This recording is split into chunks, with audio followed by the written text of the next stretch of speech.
and today we're going to work on some AP style multiple choice questions and how to best approach them, solve them, and determine the correct answer. Today we have when is the graph of y equals -5 over x minus 2 concave downward? Questions are always going to imply what you need to do mathematically in the words. It's up to you to dissect it and figure out what they're asking you to do. Key words are concave downward. We're talking about concavity. That should be your clue that we're talking about the second derivative.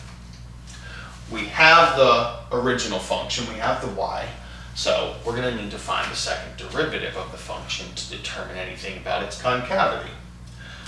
So we're going to start off by finding the second derivative of this.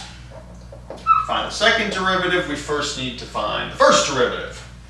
We notice the original function is a fraction or a quotient, so we're going to have to use the quotient rule to find the first derivative.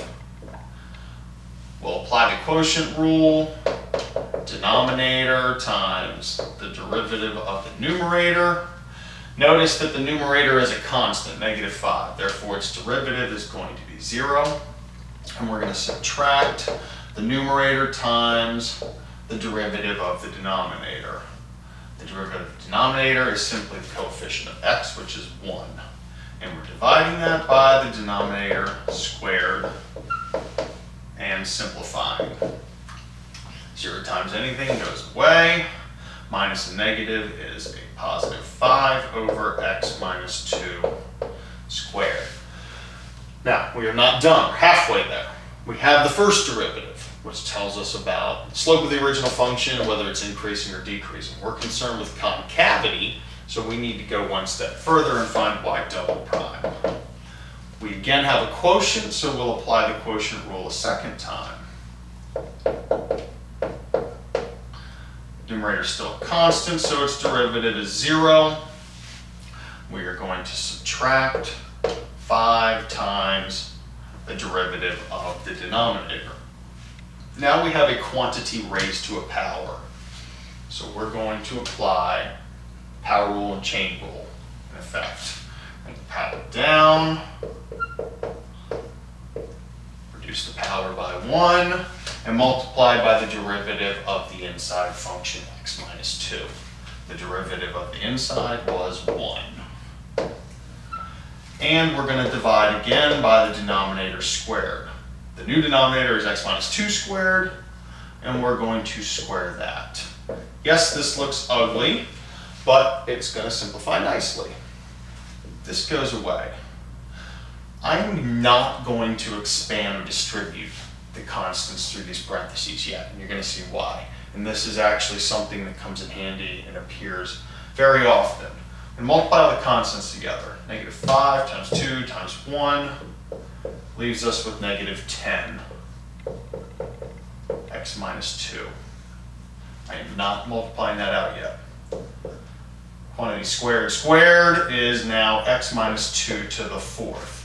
Now we can see exactly why it was beneficial to not distribute this 10. We have a common factor on the numerator and the denominator, and one of those will cross off in both.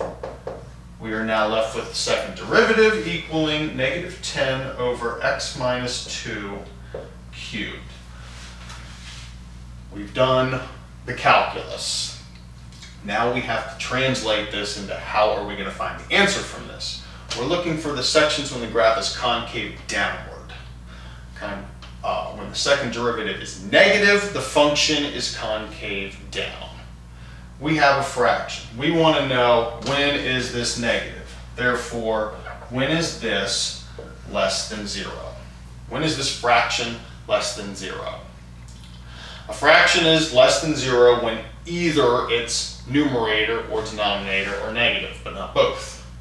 We don't have a choice with the numerator. It is always negative. Therefore, for this inequality to be satisfied, we can deduce that x minus 2 cubed has to be positive.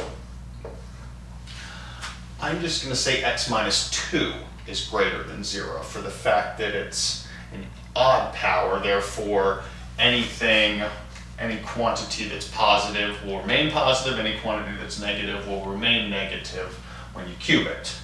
X minus 2 has to be greater than 0. Solving the inequality, we have x must be greater than 2. Hopefully that's one of our answers or possible choices. It is. And we now know that the function's concavity is concave down for the interval where x is greater than 2. If you have any further questions, please visit the website, our website at www.sandersontestprep.com, and the link is in the description below.